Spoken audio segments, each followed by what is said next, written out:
Hi, I'm Tony. In 2009, Rocksteady Studios delivered a game that would forever change the very way we think about superhero games, with Batman Arkham Asylum becoming the gold standard for its genre, getting praise for its storytelling, atmosphere, and combat mechanics. But how did a relatively unknown studio pull off one of the greatest comic book adaptations in gaming history? In this video, we are going to break down the game in its entirety, from its development to the game itself. Then finally at the end, we will review the game, seeing if a 15-year-old game holds up today. So join along for the ride as we go to the beginning.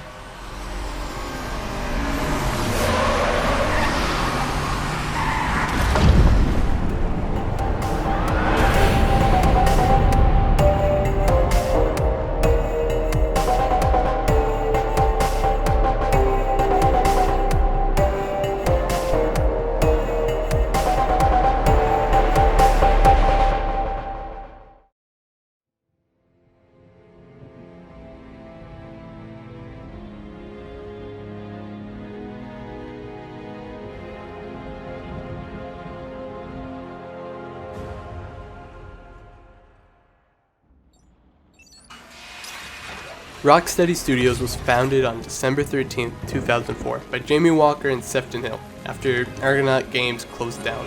To add insult to injury, they were based in London, so they were already not American.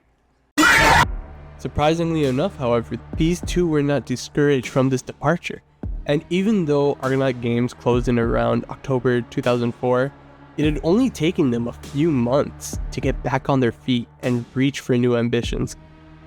So now, starting from new beginnings, the first game they made was Urban Chaos Riot Response, releasing in May of 2006, and being published by Eidos Interactive.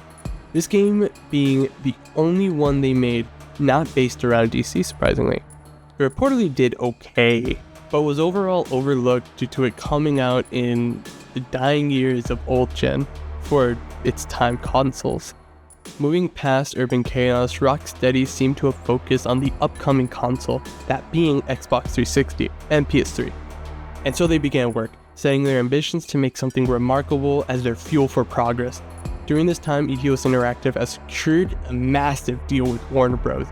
For only the low price of $87 million, which translating into right now, keep in mind this is only 15 years apart. $87 million then is now $132 million today. And you may ask, casually of course, why or how Eidos Interactive, who you may not even know, or nor did I know at the time who the fuck these people were. Well, they are iconic. They helped make some of the games such as Deus Ex, Hitman, Thief, and arguably biggest of all being Tomb Raider.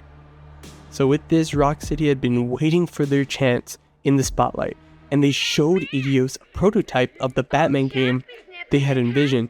Eidos was so amazed and more importantly invested in the talent they had shown for this project, and so they put Rocksteady in charge of the creation of Batman Arkham Asylum, and thus production began. So with production starting around September 2007, they over time realized they wanted a heavy hitter. They wanted Paul Dini, writer of Batman the Animated Series, who was initially intrigued by the opportunity, mainly due to the possibility of creating a Batman game with an original story. This alludes to the previous games coming out, which had mainly ties to the movies or TV shows at the time, such as Batman Vengeance, which was based on the animated series The New Batman Adventures, and Batman Begins, which was based on the movie Batman Begins. Creative, I know. Anyways, proceeding from this, he had met up with the Rocksteady team to exchange thoughts on what they had as a concept for the story of the game, and we're glad to find that they shared the same ideas for what they wanted to show. With a fun little trivia being, they had actually had to tell Paul to get off his coke, because he was writing far too much story and character motivation for what was supposed to be around an 8 to 10 hour game. During this time, games were very limited, mainly due to the industry of gaming being overall pretty young compared to other media, and along with this, the older consoles not having very large capabilities relative to their modern day counterparts. Although this may seem off topic, the console limitation issue can actually be seen elsewhere in a game called Black Ops 2, specifically Zombies mode on the map Transit, which is iconic for being one of the most frustrating and disappointing maps of all time. The initial idea was to have one of the largest Zombies maps ever, allowing players to explore all across a large and open area for once, in doing so possibly becoming the best Zombies map of its time. However, due to the system limitations, the idea could only be done as much as the console would allow it. So, to follow the limitations of the console, they added Los Angeles smog and skibbity toilet enjoyers that chase you down, which overall ruined the fluidity of the gameplay by making exploration of the largest map be nothing but a chore. Now we know that games at this time had to be made with gameplay in mind first, meaning build the gameplay for a foundation, then build the story around it. In my opinion, this can actually be seen in-game with some half-baked ideas and some really underutilized ones, such as the gliding and the usage of the gadgets that come in. Speaking on these criticisms isn't to discredit or ruin the game. In the end, the game still delivers a great experience in terms of mechanics, mainly due in part to the free-flow combat system. This combat system can even be seen in modern games now, such as the Spider-Man games, which do use a similar style, with the additional benefits of modernizing and innovating on what the Arkham series provided with its combat. I mean, come on, this game is like 15 years old, so for its time, it was crazy having such satisfying combat that still holds up even today. Even with the team's innovation, they still had many inspirations from where they gained their ideas. For the visual and game design, they had Arkham Asylum, a serious house on Serious Earth, which tells of a story of Batman being sent to Arkham Asylum to stop a riot started by the Joker. The art style is brutal, and this version of Batman and his story is told in nothing but grit and borderline horror, with the art alone being able to send shivers down your spine. I really recommend watching Into the Depths videos on the comic, as he breaks it down beautifully along with giving context to the making of the comic. For mechanics, they had only two small little indie games known as Zelda and Metroid for the making of the gadgets as concepts and how they would be used as more than just combat, but also be used for puzzles within the game. Now, upon hearing the connection between the game and the comic we had just referred to a moment ago, you could assume the comic alone set up the motivation for the location of the game, but in reality there's more to it than that. Circling back to the limitations of the old-gen consoles, it actually helped the creation of the game, having close halls and mainly being done inside of buildings. Additionally, this benefits the game thematically through the feeling of Batman being truly isolated, with the allies you do have being far away or in need of saving. You know you're not in control here. You were forced to fight and endure everything Joker throws at you, and even if battered and bruised, you only have yourself to help and save. You're trapped and the game forces you to know it. Upon watching the interviews and the behind the scenes of the game, you can truly tell the excitement and, more importantly, the passion that these creators had behind making such an important project. They not only focused on getting the job done, but they did so out of respect for the fans and the material. They wanted to deliver a product that all would love, even if you didn't like Batman. The team researched and delved into the things most wouldn't know, and they did this not because they had to, but because they wanted to. Their team was a few dozen strong, but over time grew to around 50 people. They had the gears turning for this and made the game at an ankle-breaking rate of 21 months, which is absolutely insane. For example, GTA 6 has been 9 years in development so far. Usually making a game this fast can seem troublesome to players. The belief that the game will feel rushed and buggy or just an overall unplayable mess. But as for this game, that is far from the truth. As stated, passion fueled their drives, and through my playthrough, I experienced very few bugs that weren't derived mainly from it just being a Steam port. Adding to the value they had towards the actual material and understanding how they had to represent such an iconic hero, they brought in equally iconic voice actors. They brought along Kevin Conroy and Mark Hamill, who absolutely steal the show. Granted, they have been doing these voices for years at this point, but that shouldn't take away from how good their performances are. Every line delivered perfectly. They bring these characters to life so well that it's hard not to feel amazed with their performances. This doesn't just feel like a voice actor doing their job, but it feels like the actual characters are there interacting in front of you. Mark Hamill's giggly voice as the Joker feels like acid to your ears in only the best kind of way. You can tell he relishes in the chaos just from how he sounds, actions set aside. While Kevin Conroy's Batman is built with as much grit as sandpaper, giving you the exact perception of a Batman who will do what he must, brutality and all. Without their voices, the game would still be good, but I'd be lying to you and myself if I said it wouldn't be missing its soul. Now let's quickly talk about game design. They had the idea of a Metroidvania where, as you progress, you gain new abilities and gadgets the further down the story you are, having to pick and choose what upgrades you want over the others. The idea is implemented okay in this game, however definitely perfected in the coming games. The foundation was definitely set well, however you would definitely feel like something was missing. With such fluid combat, it felt weird only having 2 special combos you could do, and only 1 sneak takedown.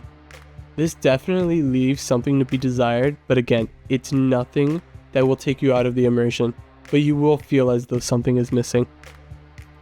Everything was building up, and finally upon the game being released, it was a massive success, selling 9.5 million copies. It was praised by the critics and loved by the fans, and I mean, why wouldn't it? The combat was new and fresh, feeling simple yet stylistic. The graphics were a mix of comic and realism to cement that immersion, and better yet, the story felt engaging. It truly felt as if you wouldn't be able to tell what would come next. And best of all, this finally broke away from the notion that these superhero games were just cash grabs, trying to bank off an iconic name to make a buck. And now that these games actually had genuine potential to become something of quality. A great example of one of these cash grab games being Superman Returns, the game, not the movie of course, which again was an example of the common stitch of the time being only make a superhero game if it was based off of a movie or show. Batman Arkham Asylum wasn't just a great Batman game, it was a landmark moment in gaming history. Its success paved the way for an entire Arkham series and set the gold standard for superhero games. And it all began with a small studio that dared to dream big.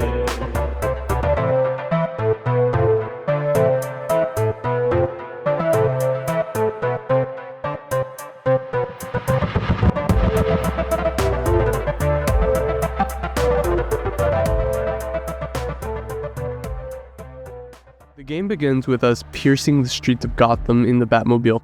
Heavy rain mixed with the dark visuals already setting the tone for what is to come, only to be speeding towards the asylum.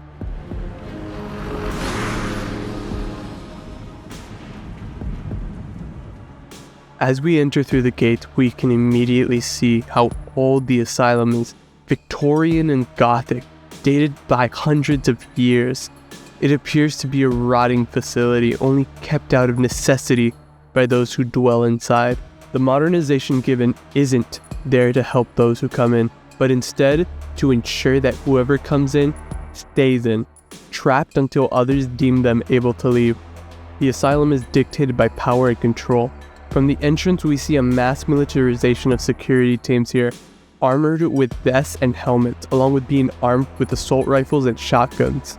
Treatment is a thing of the past for the new asylum. This has become a prison, with sharp as it toward him.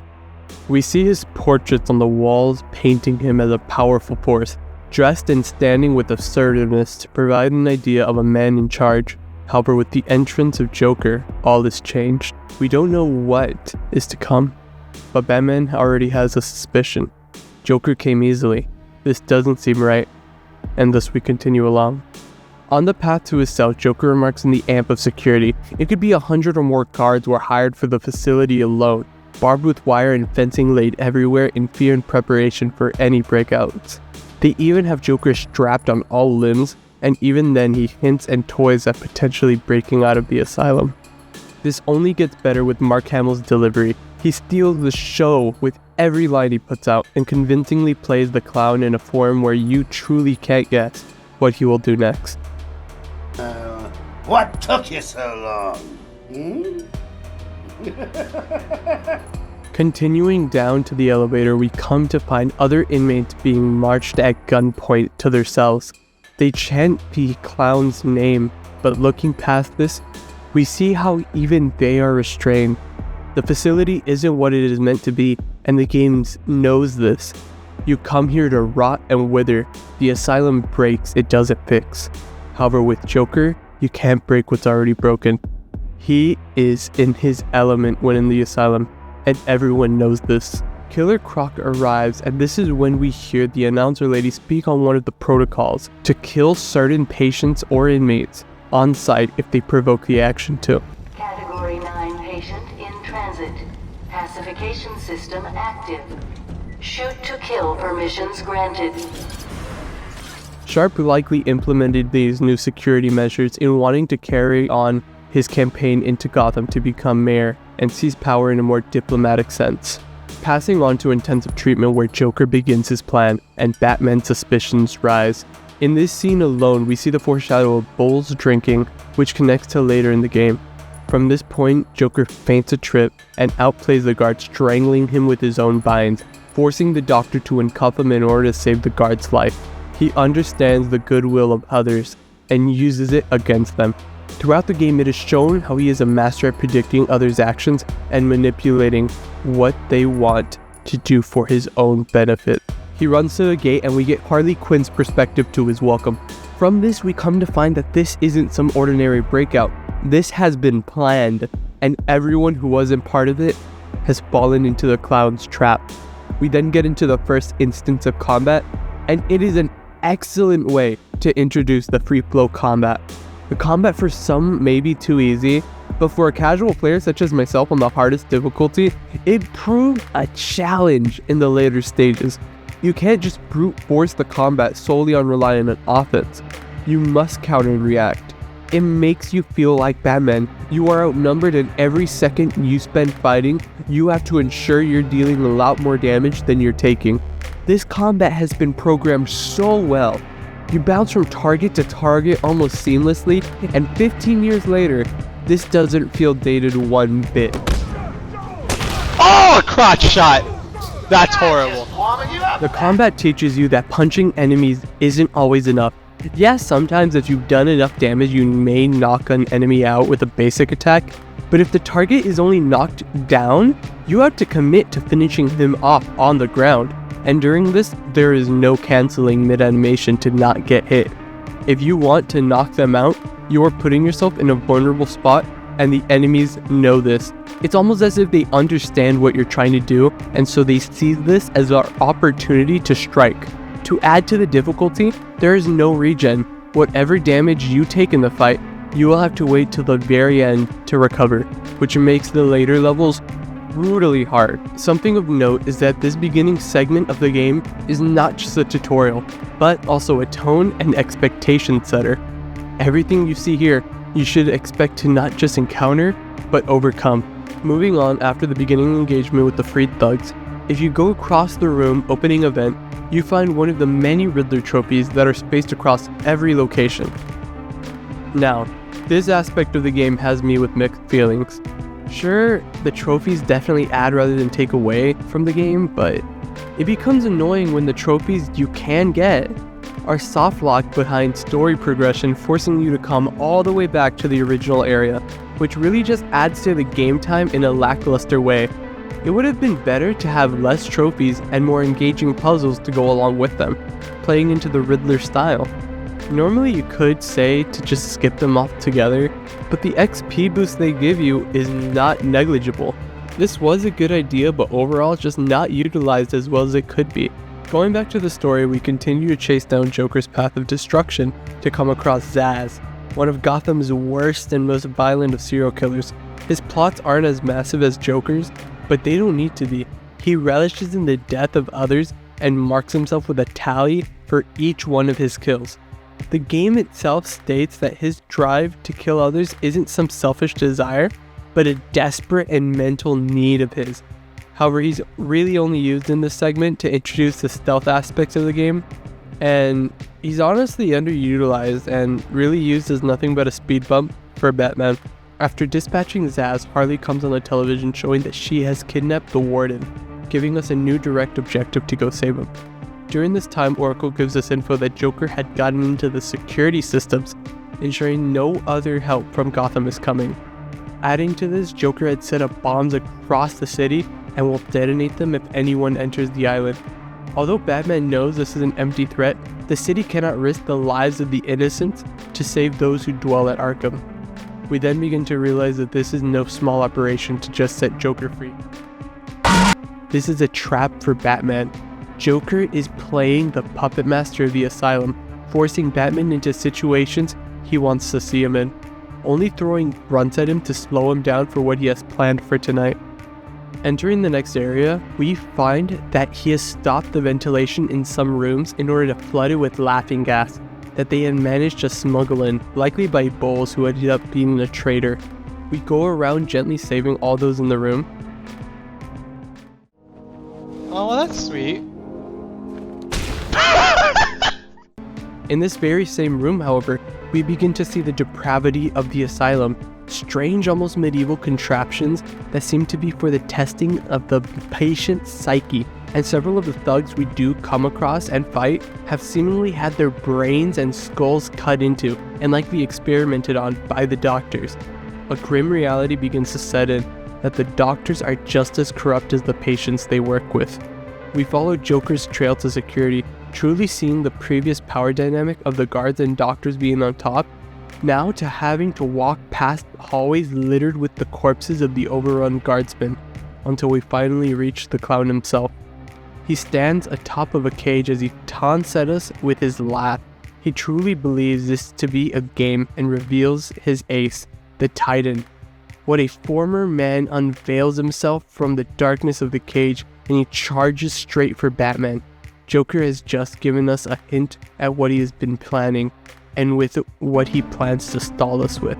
The abomination glares at us, spine split and growths of bone breaking from its skin as its only goal is violence. However, we learn something else of value too. The change of Titan is almost instant, growing so fast that the skin itself doesn't have time to change as it rips and tears from the speed of the growth alone. Limbs are incomplete in size and uneven in mass. This tells us that this version of Titan isn't complete and thus weak, so this boss fight goes relatively smoothly. However, as the fight continues, the half-formed Titan isn't able to withstand such violent changes as its body fails with a violent rupturing sound, possibly its heart literally exploding from the pressure. Nonetheless, this even catches Joker by surprise, giving us a small hint that the subject has to have enough strength to withstand the effects of the serum, or the serum itself has not yet been perfected. This gets put aside, however, once Joker taunts Batman with something more core to his beliefs. He tells Batman to throw him off the cage and send him into the abyss below to die. Batman entertains the idea, briefly raising a batarang, but decides against it, knowing that he doesn't want Joker's blood on his hands. Joker knew this would happen as he laughs at Batman's predictability and teases the coming villains that we will soon encounter. I've got guests flying in from all over Arkham. You'll see.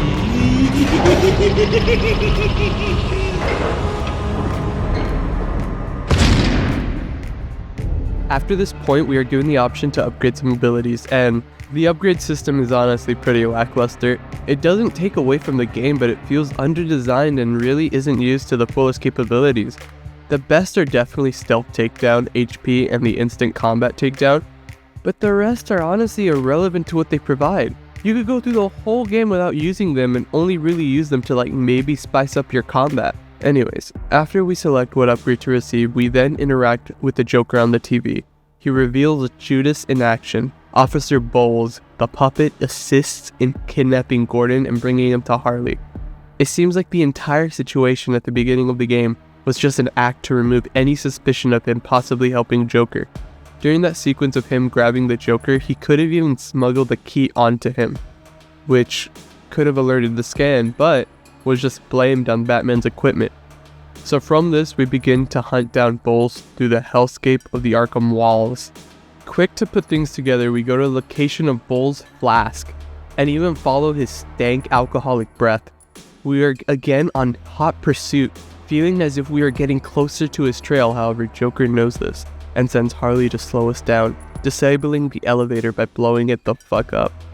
Platforming our way to the top, we come across the Spirit of Arkham, a curse that lingers around Arkham of the founder himself, Amadeus Arkham.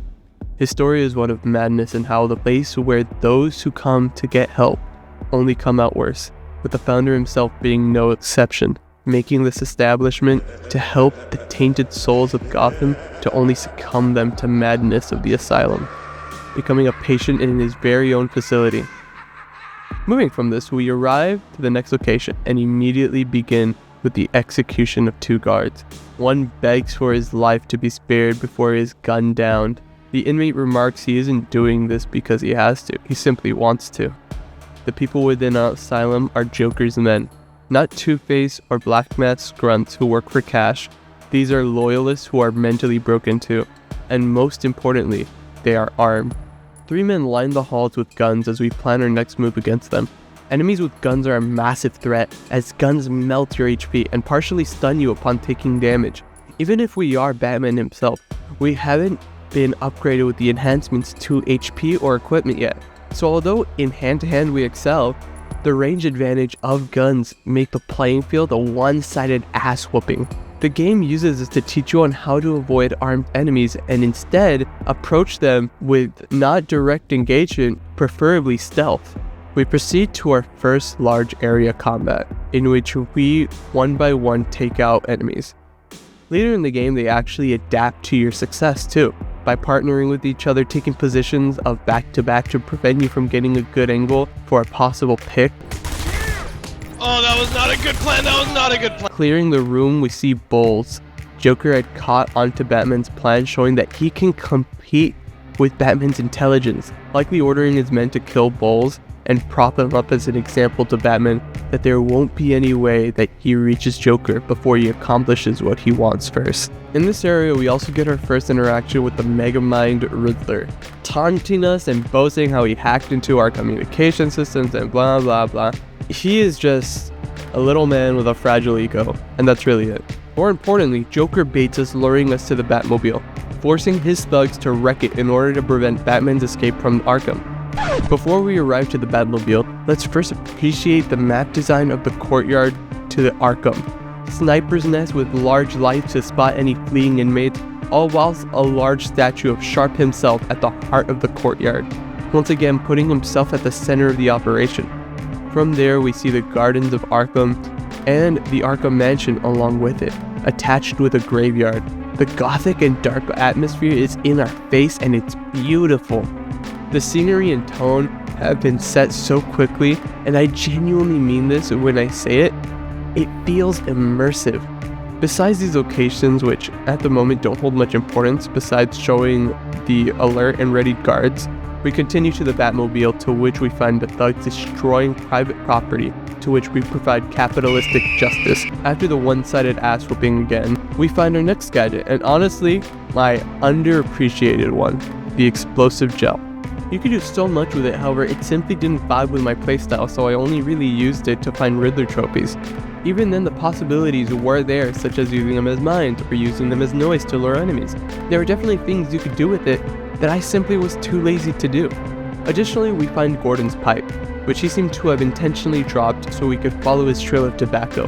This leads us to the western part of the island, to the medical facility, where Harley is keeping him. In the new location, we find that Arkham security has been completely overrun, and the doctors who attempt to escape become hostages by Joker's puppets, who have taken arms from the slaughtered security teams. They aren't using them as a typical hostage situation, but instead they are trying to find a specific doctor, Penelope Young. whilst the others are treated as tools to slow down Batman. As for the importance of Penelope Young, we don't know why yet, but from a video we see, we are able to get a quick analysis on her personality as a whole. Remember, a happy patient is a quiet patient. Let me introduce you all to the sterling work of our new head of research, Dr. Penelope Young. Since joining our team 2 years ago, Arkham is now at the forefront of research into understanding the human mind. Good afternoon, Arkham. Let's talk about the mind. How can such a complex entity be understood and eventually treated when it breaks? How indeed. Project Titan's goal is to create a testbed to fully probe our special cases in a safe, risk-free manner. Our goal is to cure the more unfortunate specimens, the weak, those not physically up to the challenge that our medical practices present. Project Titan will make us a world-class facility, an award-winning facility. When you or someone you know is seriously distressed, there are few institutions where they can be taken, and where you can be reassured that they are safe and undergoing the finest care available. An extensive breakdown of our costs and healthcare packages can be found at the front desk or at www.arkhamcare.com/prices. We accept most major HMOs. She is head of research and has proven herself as a genius, making Arkham Asylum leading the world in research of the mind. But this isn't her goal. She strives for notoriety and prestige to become the best of the best in her field, and even at the cost of morals. Titan is portrayed as a solution to the issues of the mind, however, in truth, it is only used to force the weaker patients to endure the torture of the harsher treatments that most others endure. She is an opportunist that waves away caution for progress. After saving the endangered doctors, we are approached by Cash and Dr. Young. She tells us that she has to urgently get back to the mansion to prevent the risk of her research notes getting into Joker's hands. Batman protests the idea, noting that the island has been completely taken over, but his words are thrown aside when the impending attack from Joker's thugs begin. They have come using the elevator and are likely here for two purposes: taking the Doctor away and stalling Batman even further. Batman is forced to allow the Doctor to go back to the mansion to get her notes, while he stays to handle the inmates. As a quick note, this part is really good to show how brutal combat can be if you don't respect the enemies with firepower. In just this instance, I was being too reckless with a takedown and got gunned down in a matter of seconds. From the encounter, we enter the elevator, to which Joker quickly locks us in, as we hear the noise of gas flooding into the elevator. Upon arriving to the bottom floor, we see the sight of manic doctors, security teams, and even lunatics. Then we briefly see the shadow of our next major antagonist. He runs across the room, us never getting a glimpse of his face. Firstly, what a powerful and intimidating way to introduce a villain. He steals the show and immediately establishes what is to come from him. During this time, Joker continues to toy with us, prying out what could be Batman's fear. We push onward through the skeleton of the asylum as we see a familiar face, Gordon begging us for help, before he is quickly dragged away. The camera tilts and Batman's eyes begin to glow. Something is wrong, but we don't know what yet. Making our way past the vent, we see the corpse of Gordon, lifeless against the wall, and the quick flash of Scarecrow's shadow nearby. We venture past him towards the morgue as the walls are flooded with roaches. Inside the morgue, we hear whispers of the lost souls of Arkham telling us to leave, and as we attempt to, the Freddy Krueger dream isn't over yet. We see body bags while the tune of amusement park plays in the background. We open the first to see. Well, I'll let the game tell you itself. Father, you should have stood up to him, son. Like a man.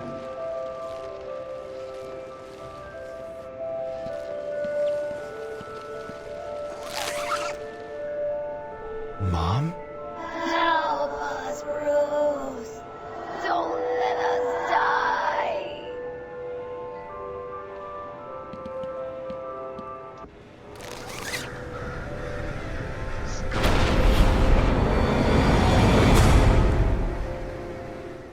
Upon lifting yourself from the ground, the world has torn itself apart into a nightmare hellscape.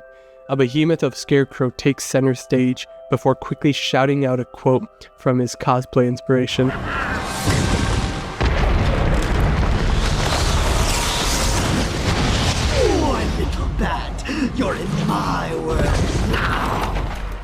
This segment is super cool.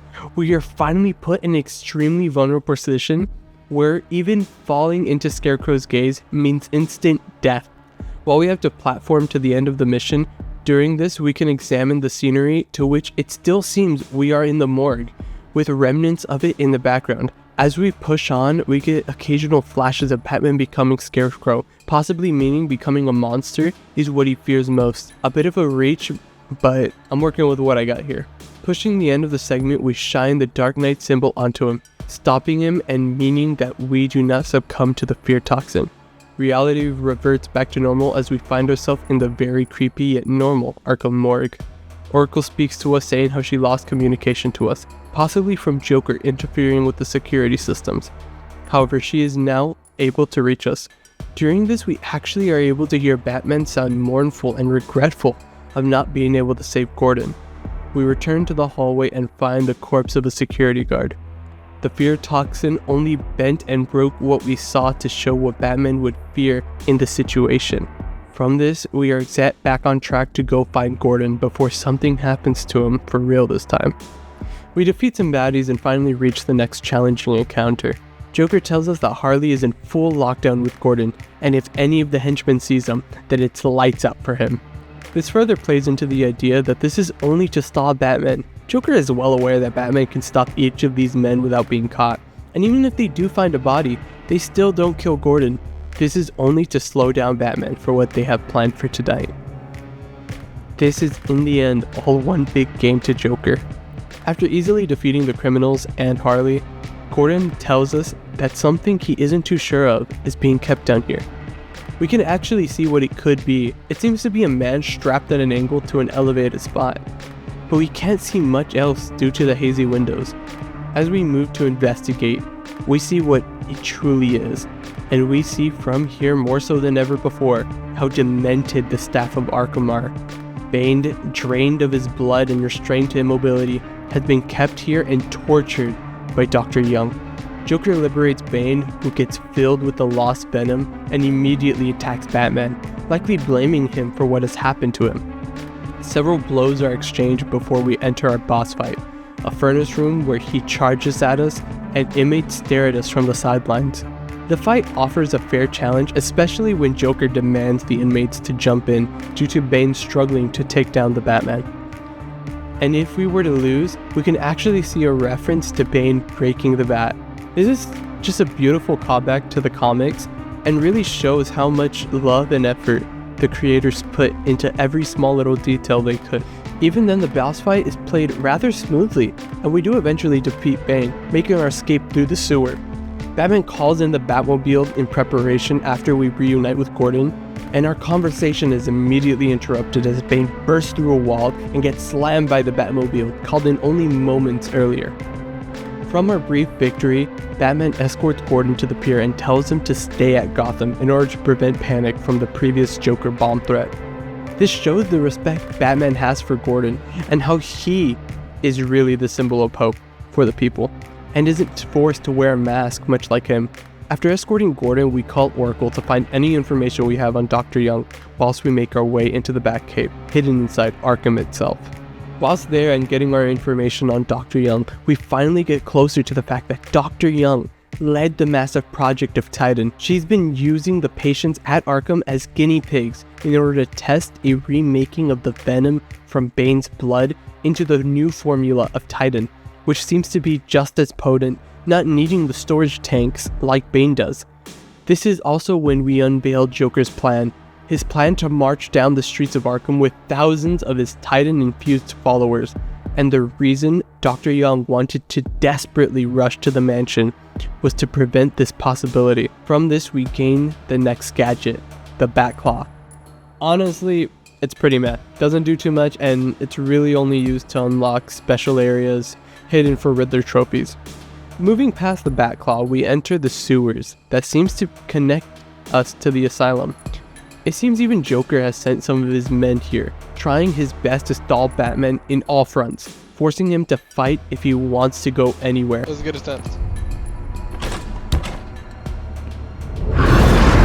Oh shit! I will find you, rip your flesh like paper, Moving deeper into the sewer, trying to access the surface, we find the skeleton of the underground parts of Arkham. Built like a forgotten underground city, this seems to be where its sewage flows through, but nonetheless we put on our big boy pants and continue to move on past towards the surface, and upon getting there we find the inmates are heavily armed. Given access to the weapons and equipment from the armory, they are on lookout to snipe and kill Batman on sight. Again, eliminating these enemies are no trouble as they're just used to solace while they search and loot the mansion for Dr. Young's notes. On our way to the mansion, we arrive at the courtyard and see the original statue of Sharp now graffitied and disrespected, showing that Joker is the one in total control of Arkham now.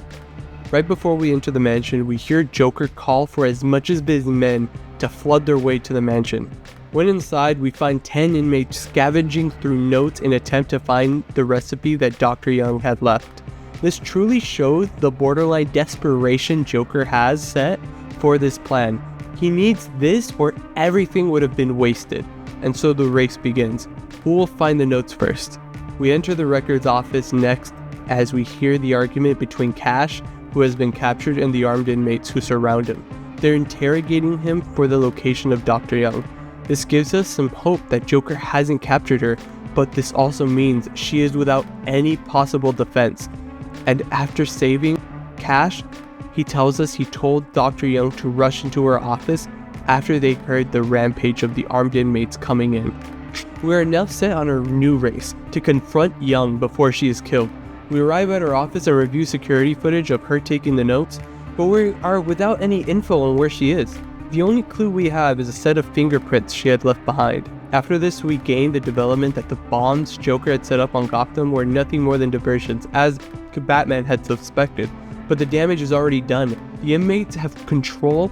If they send anyone in, people will likely be executed as punishment for officers trying to help. With this, we return to the lobby and defeat the two poor souls with the task of reinforcing their fallen comrades.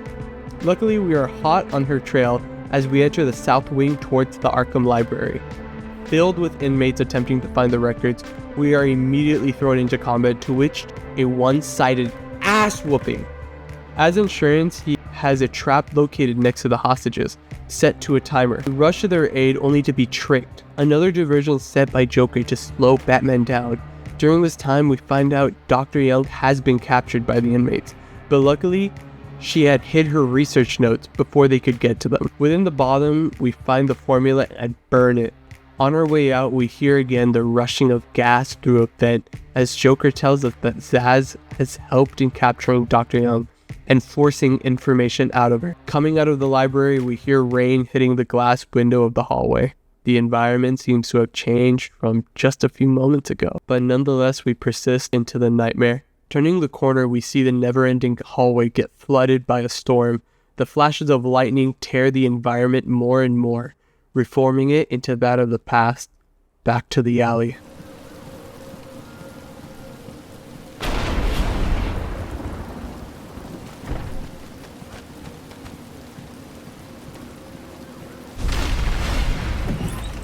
I can't believe you insisted on sitting through that movie again, Bruce. Come on, we'll be late for Alfred. I'm sorry, Daddy. Go easy on him, Tom. He loved it so. Alfred will wait. Keep up, Bruce.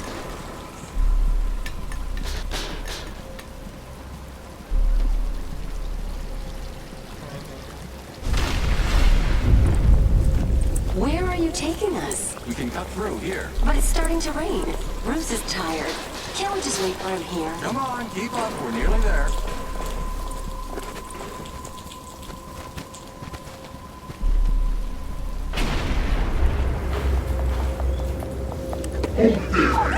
Please, there's no need for this. Stay where you are. I'll give you whatever you want. Oh God, Tom! Be quiet, lady. Just shut up. Stay away from me! Run! Mommy!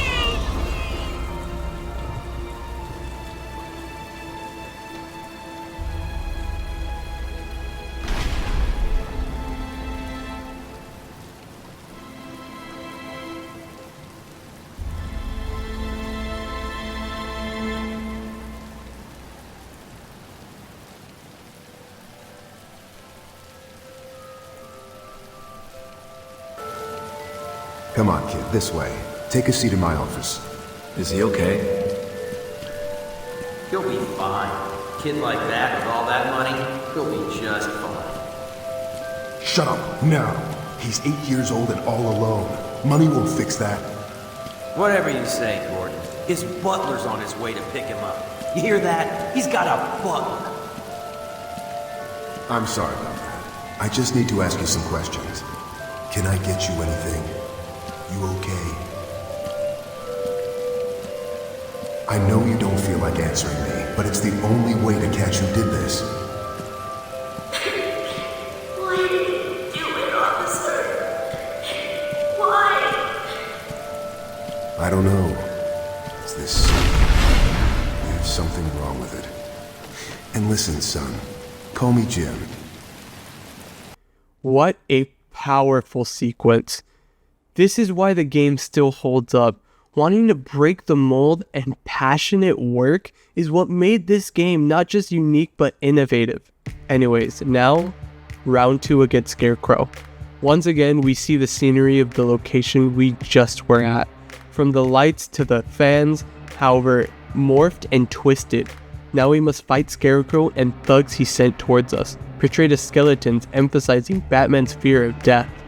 The nightmare continues as we make our way to the sound of the tolling bell located at the bat symbol, shining it on him and defeating the darkness with light. Easy, my boy. You ain't got shit on me.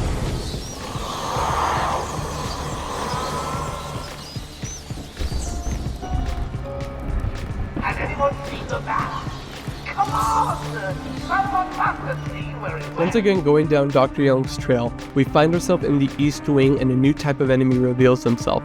I don't know what their actual name is, but I would just call them Zappers. So, in order to damage the Zappers, you have to jump over them, then begin to attack. Alone, they're super easy, but when allied with other thugs, that's where the challenge begins, because they interfere with the standard flow of combat and essentially throw a wrench into the cogs. You have to specifically not attack them directly while in a flow-based combat, otherwise you'll get stabbed and you'll receive the punishment of, well, the other enemies jumping in on you. So that's where their difficulty stems in, and honestly, that is such a good way to implement difficulty rather than just flooding in with a million enemies.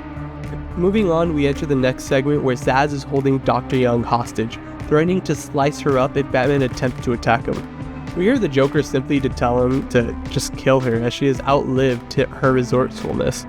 But this whole encounter is only caused by Zsasz's fear of Batman hurting him. However, as Zsasz's composure begins to fail, he starts fighting his own urge to kill Young. Once again, however, he isn't proven a threat.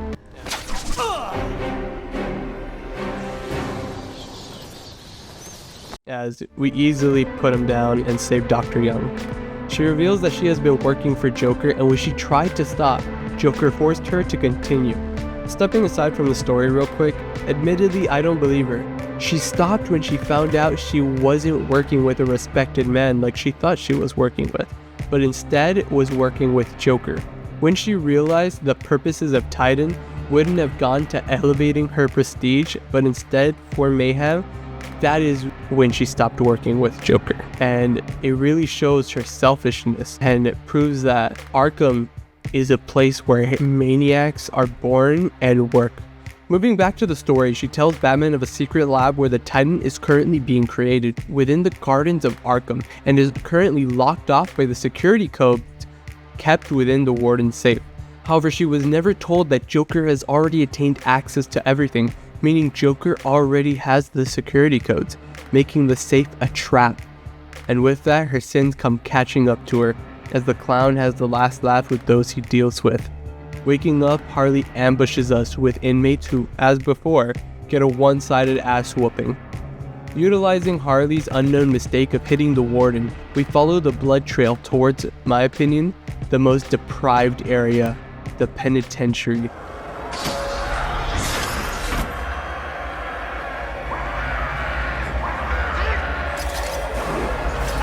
Oh, what the fuck? The distant screams are enough to send shivers down your spine as the music builds. We have entered the real madhouse of the asylum. Inmates who have likely mentally broken from the treatments they were forced to endure now suffer even worse ones. Forced to wear equipment that stretches their face, unable to close their mouth, and more importantly, unable to shut their eyes. They have been driven to true madness from the doctors, left as nothing but frail husks of what they once were. The walls are padded to prevent them from hurting themselves, and those who do manage to escape won't go far with the electric flooring. During this, Batman says nothing. I don't believe it is out of shock, but rather, he already knows what happens here, and thus begins my theory that Batman is in this universe, relishes on the pain he delivers to criminals, wanting them to suffer, but not die. The lunatics aside, we persist down the path to Sharp, as we find Ivy, locked away and isolated from any plants. She is put in harsh lockdown simply due to her capabilities from her powers. In the same room, we could also hear other lockdown lunatics stuck inside their cells before entering the next room. We find Sharp restrained as Harley quickly and just barely slips past us. During this time, she liberates Ivy, giving Joker another tool to use against Batman. Joker, unprepared for such a powerful utility, releases the lunatics to slow Batman down and make a deal with Ivy. Ah, fuck. After we save Sharp, we gain a new tool, the sequence generator. Once again, it doesn't add much other than just help us with some puzzles during other quests and find some Riddler trophies. In the same room, however, we find a cool little Easter egg of Clayface. He morphs into himself, into like some other characters we've seen, but he really doesn't add much more besides just being a fun little Easter egg, and there are many of these throughout the whole game. And so we return to Hell with the gates wide open. We are welcomed by the scream of a lunatic and gain our first encounter with them. Although they do seem easy, as they are essentially put down with one strike and then you just finish them off with an RTY, they are completely immune to batarangs as distractions or even like a partial stun, and they do rush to you at a good speed. And if they do get the opportunity to tackle you, they rip and tear through a good chunk of your HP. Arriving at the main cell block, we find all the cells have been emptied of the lunatics, as they have all been set free across Arkham. Along with this, Harley prepares to stall us further, forcing us to fight her thugs. This first fight really only sets up what we're going to have to endure for her boss fight, but nonetheless is still pretty fun.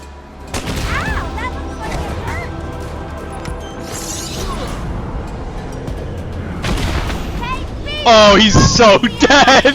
After defeating the thugs, we pursue Harley, who continues to stall for Joker and resist our inevitable victory. She lures us further from the entrance towards her boss fight, where she is atop a post in control of the floor, which will zap us when she can. Along with this, she sends in floods of inmates. Here more than ever before is the best situation to show how disruptive these goddamn zappers are. You are basically timed to drop all of the enemies in the location so you can progress through the boss fight. And so normally you would want to, have a steady flow of counters and strikes.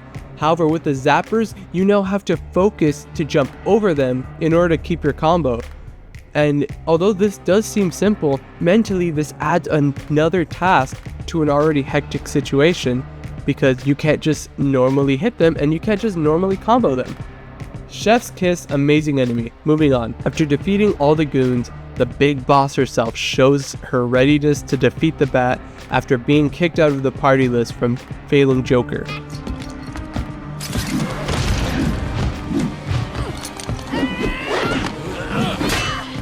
Oh, fuck!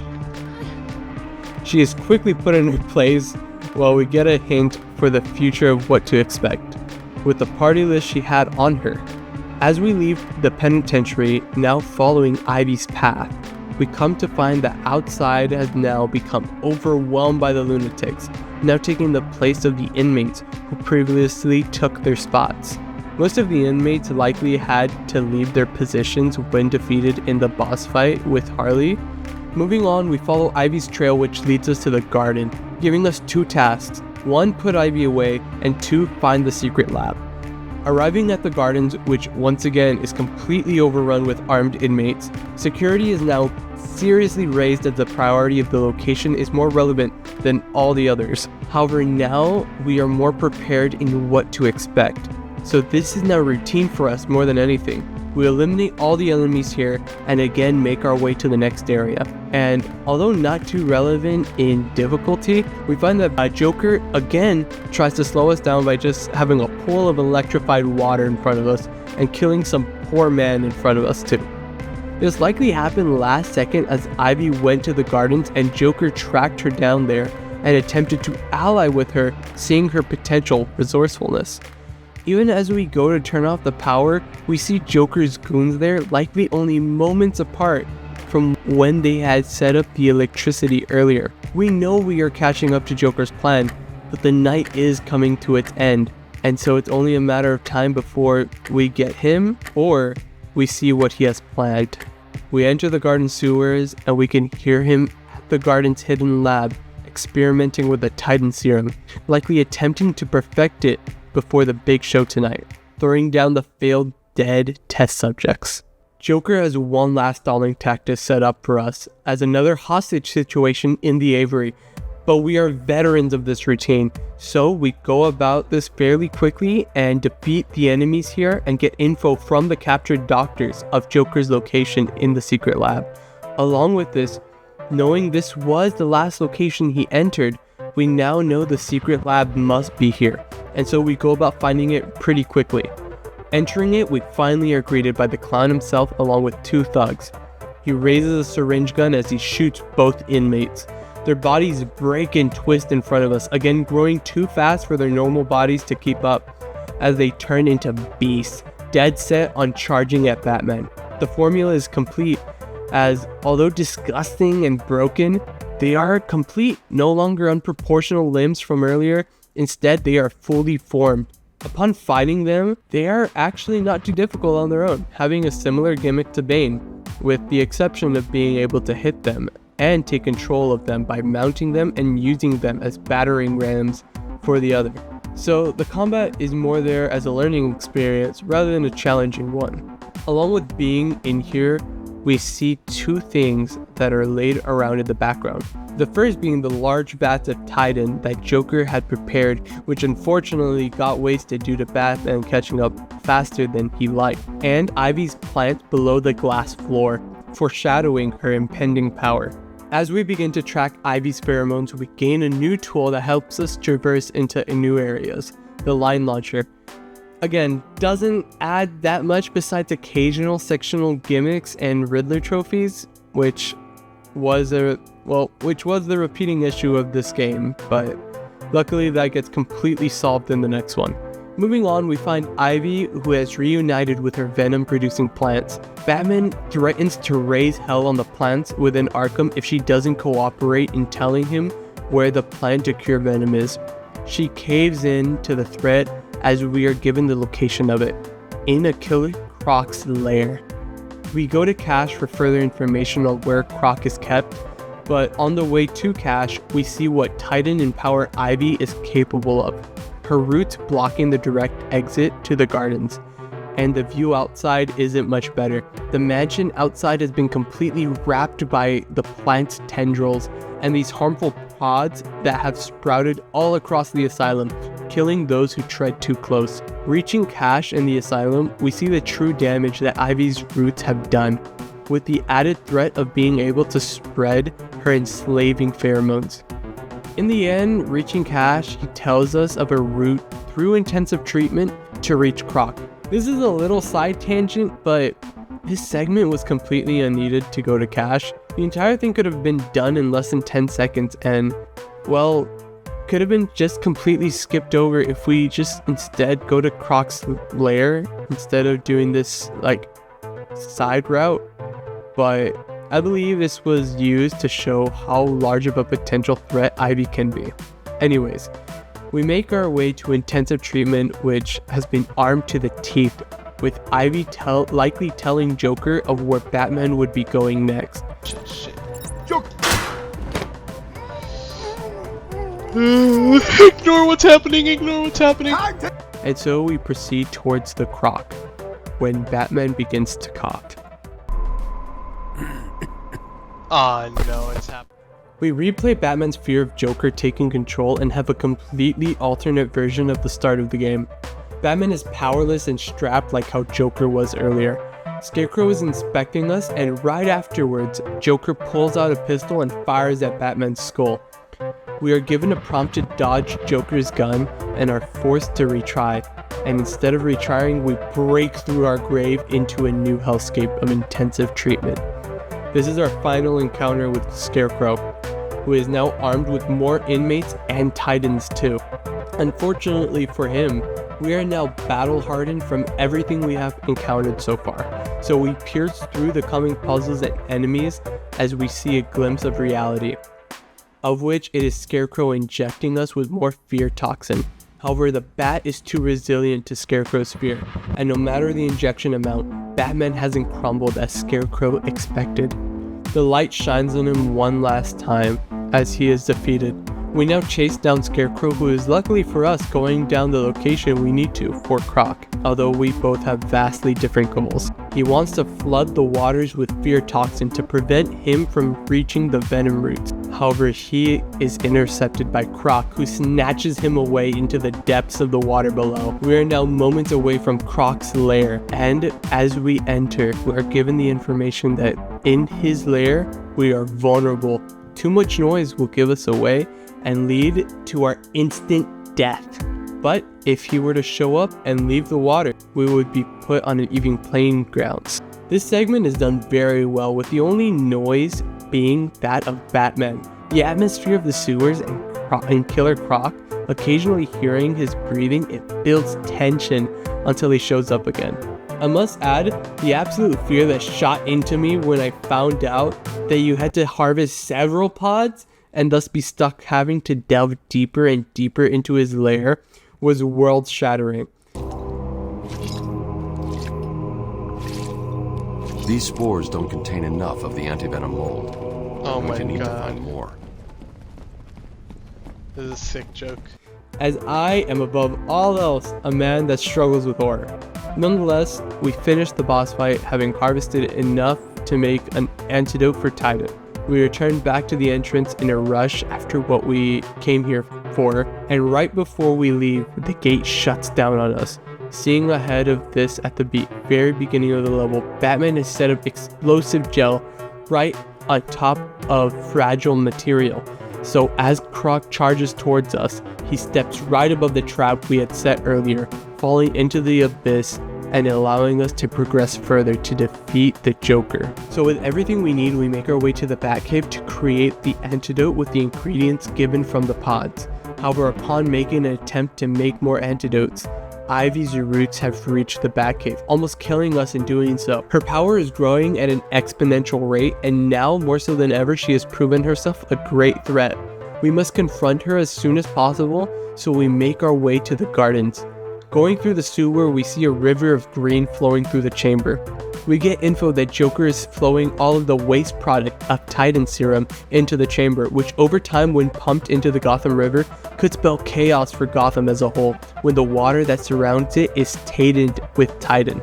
Getting to Ivy is put on a momentary hold as we rush to the control rooms to shut down the pump systems. Once there though, we find an armada of armed thugs, 7 in total, which in a game where any moment with an armed criminal could mean possible unavoidable death, then this area is meant to be played real slow. I can't even deny that I died several times while here, as anytime I got caught I was quickly killed by a thug who was looking at me. The animations don't cancel too if you take damage or spam other buttons, so if you're caught trying to put someone unconscious, it's game over for you. The game ensures you take them out one by one. During this encounter though, Joker speaks to us saying that these inmates he has here are worth nothing, and even encourages Batman to hurt him. We can already pick up that this plan to bring Titan to Gotham River is another stalling maneuver by Joker in preparation for the final part of his plan, and to just bring a bit more chaos to Arkham. This could also mean he hasn't perfected Titan yet. However, this isn't something we know yet. Anyways, we finish off the thugs and shut off the control panel, moving on to the next two, which we essentially repeat the process, however much easier this time, with much less armed enemies and just beat them into submission. So now with all the pumps disabled, we make our way back to Ivy. Now, however, Joker means business. He wants to show what he has in preparation for Batman at the end of the night.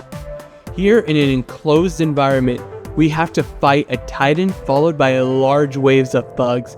This segment is amazing and oh so very difficult. I absolutely struggled so hard. I had to pause the recording and after so many failed attempts and try it repeatedly off camera, only to pause at the very end once I had won. Every time you think you're close to the end, more thugs come in to overwhelm you. If you get lazy in your combos or lazy with who you prioritize, you get immediately punished by the sheer amount of enemies there. And essentially they are not punished for existing.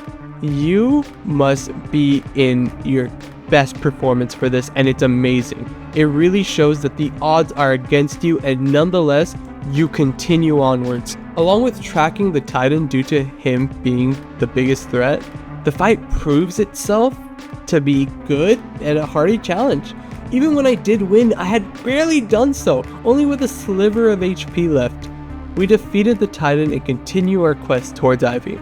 Spent and exhausted, we persist to another fight. We make our way there after killing some plants and defeating some snipers to the gardens. We see the garden has completely given in to Ivy's will. Roots consume the building as we force our way to Ivy. A tendril lures us towards her location. With a fun fact being about the segment, this part was supposed to be a maze with at the center being the Mad Hatter. However, it was cut out. And honestly, it does seem like a fun idea, however it doesn't really fit the tone of the game all too well. Even then, however, they still had a little Easter egg within the gardens of the Mad Hatter's Tea Party. Returning back to what is at hand, we make our way towards Ivy, to which we find that the security teams left here have succumbed to Ivy's pheromones and have become her slaves. We defeat them with ease and then finally confront Ivy. Batman tells her she should have just returned to herself. However, due to Ivy's new power with Titan, she believes giving in to Batman's demands are beneath her. And even earlier, before entering the building, had plans to backstab Joker later on. She makes her stand here, as we have one of the coolest looking boss fights in the game. This segment is really cool, with actual boss fight gimmicks, such as dodging roots that rupture from the floor below to ensnare you, and they do a good amount of damage too, so avoiding them really is important. Along with this, there is avoiding projectiles and fighting security officers that she has enslaved. This entire boss fight plays super well and is honestly just super fun. Over time, we chip at her health with batarangs until she eventually collapses, likely giving in to the pain that the plants are feeling. And so we put a nice layer of explosive gel and attempt to break the barrier. With the first one, a large crack spreads, and now we have to fight larger scales of security teams and fight Ivy. However, even Ivy herself doesn't seem to care for these thralls, as they too take damage from the rising roots. So we persist in showing Ivy our determination to not let her be free. So rinse and repeat what we did in the previous battle. We get her to collapse and rupture the barrier. In doing so, the plant seems to die as Ivy gets taken to the depths where she belongs. Escaping the collapsing building, we come outside to the bursts of fireworks. Joker's plans are complete now. His fight is the only one to remain. He calls us over to the cell block to join us for the party. Joker reveals himself, saying how he has essentially entered the final part and to be ready for what he has in store. Joker starts counting down before the television explodes and allows us to take the path Joker just went down. Going down the path, we see the clown Prince of Crime on his throne, whilst playing with the Scarface he had taken. Scarface gets tossed like a child before a Titan-infused guard attempts to attack us, however is currently restrained. This is when Joker gets mad at us for foiling all of his moves on us earlier, such as defeating all the villains he had sent our way. Now, however, with the pull of a lever, we begin the final fight. We fight 2 Titans initially along with a wave of enemies. However, this time we were prepared on how to handle situations like this from the experience Joker gave us near the pumps. With the flow state of an athlete at the Olympics, we used the 2 Titans against each other, forcing their power to be under our control. Now, I never said this fight would be easy, as even I, the master of gaming himself, nearly died to this.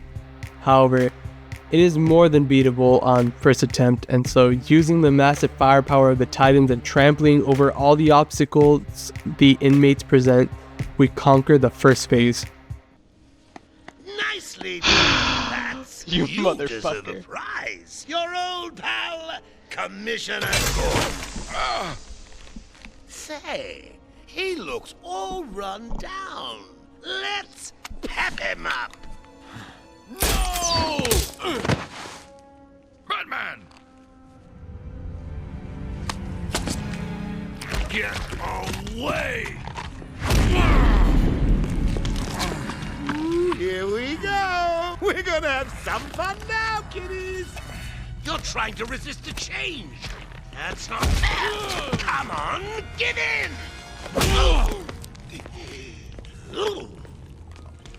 So, you want to play hardball, Bats, do you? Your call. Oh, you're ruining my big night. Months of planning down the crapper.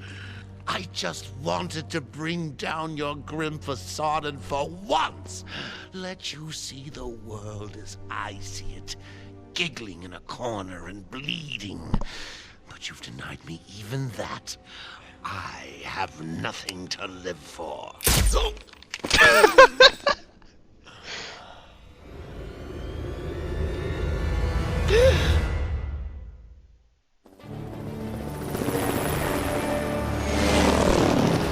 Arkham Asylum remains under lockdown, its staff at the mercy of the rampaging inmates. Just 10 minutes ago, we received this taped message. Greetings, Gotham! Joker here! Arkham is mine! Soon I'll unleash madness untold onto the streets of Gotham. But first, direct your eyes to the rooftops and witness the final destruction of your dear Dark Knight. We've been circling the tower since the... Wait! There! Joker is making his move!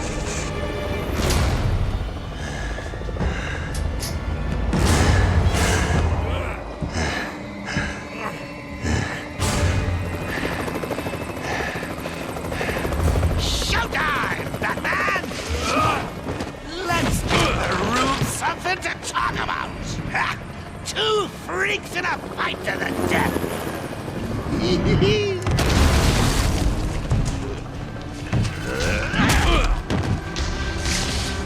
And for one night only, please welcome our special guest referee,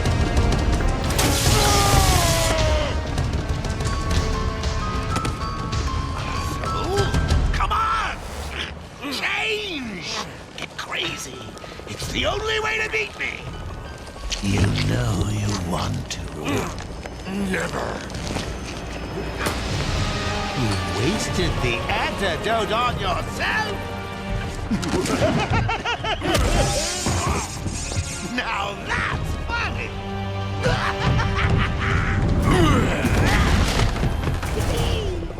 Hysterical!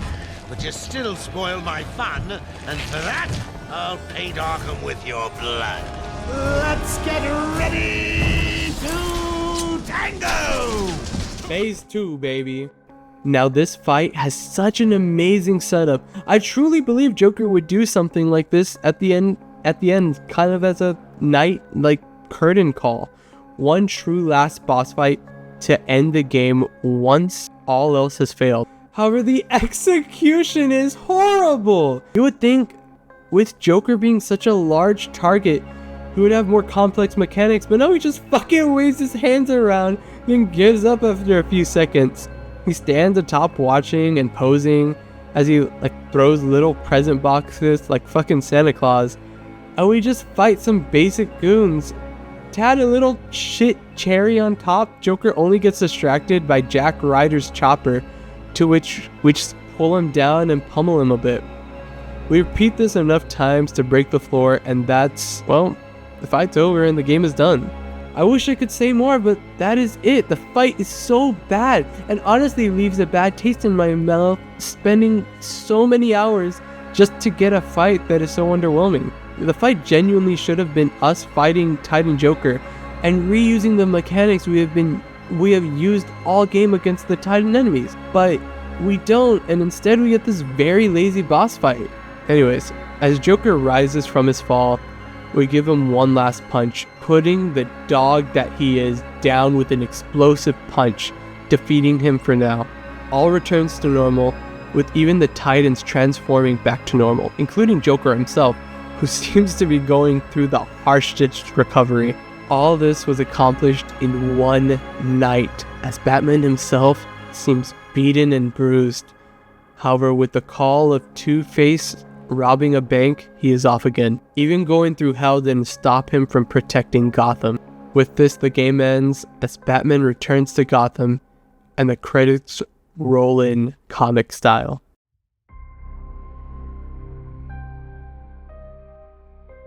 Firstly, what an incredible way to start a franchise. Powerful villains, engaging story, and on top of all of it, incredibly satisfying combat. From beginning to end, that dark and gritty environment never left us, and remained present throughout the entire game. It's immersive, and most importantly, it's fun. So does this game still hold up now? Absolutely. This game has been made with true quality, and that's something that you can't just ignore. Granted, some of the ideas aren't fully utilized, and the final boss fight was incredibly horrible, but from just those two complaints, that isn't enough to drag this game down at all. We're currently in a horrible age for gaming. Most games coming out have just become cash grabs, filled with microtransactions, or fuck it, just coming out incomplete. There is a charm to the older games, to which it was simply nice having a time where the motivation to make something great was there, and it wasn't built on the foundation of just trying to get the consumers to empty their pockets. Gaming is horrible right now. It feels like we get one good game every year, when back in the 2000s or early 2010s, we would get several bangers every month. It was amazing. I really recommend, especially if you're young or you know younger people who are only Fortnite addicts, please let them experience some of the older games, because we can't let everyone get used to the status quo we have right now. So what do I give Batman Arkham Asylum? Well, it's complicated. How do you rate an old game? Do you limit how good it is because of its age and system limitations?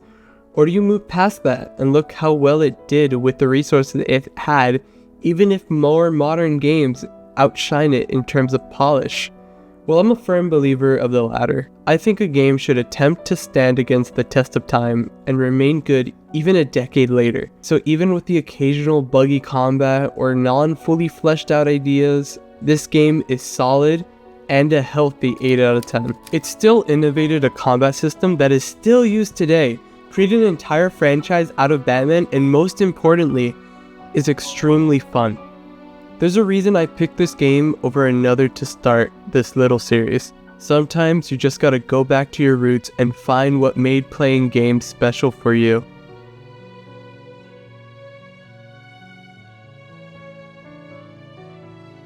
Special thanks to my longtime friend Malicious Games for helping me edit the video and making the music for the video too.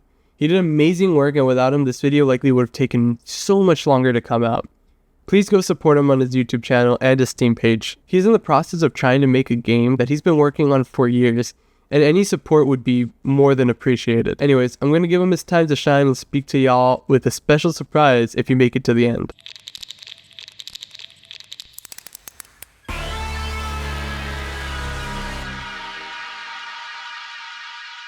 Hi guys, Malicious Games here. You know, this is pretty unscripted, so I'm just gonna try my best to get straight to the point. If you enjoyed the editing style for this video and just the overall feel, you'll probably enjoy my channel. I don't really have much right now apart from trailers. But I'm gonna be mixing things a lot this year and the next upcoming year. And here's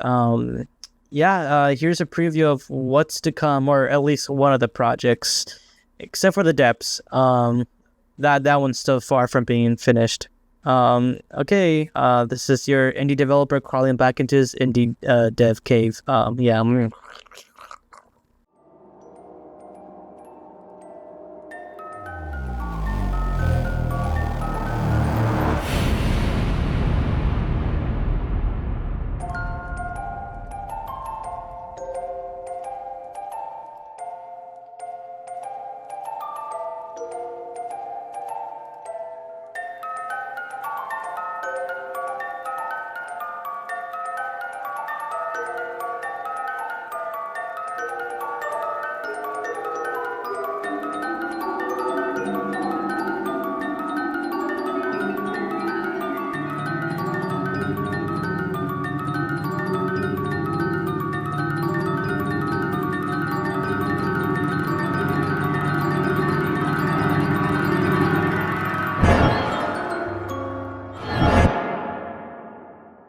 So thank you so much for watching till the end. There will be more video essays planned for the future, however, they will likely come out maybe once every 2 months, as this video alone took around 2 months to make. For the meantime, I'll try streaming someday, and I plan to post some other content so that this channel doesn't just die empty. So if you like gameplay, D&D, maybe some smaller video breakdowns, stay tuned and subscribe. With that, I'll let you off. Tony out. All my Tonys. All my Tonys. All my Tonys. Tonys. Tonys. All my Tonys. All my Tonys. All my Tonys. What? You did it? You must have cheated. There is no way you could have beaten me. Well, you asked for it, Batman. My final challenge for the whole of Gotham is just seconds away. What? Sirens. The police. You cheated, Batman. You couldn't have outsmarted me. Police, open up! No. I said open the door, now! No! Down on the ground! Down on the ground! No! Tell me, how did you work out where I was? Do you hear me? I, Edward Nigma, Are you fucking kidding me? I spent like the past 4 hours doing this shit, and that's it? Are you fucking with me?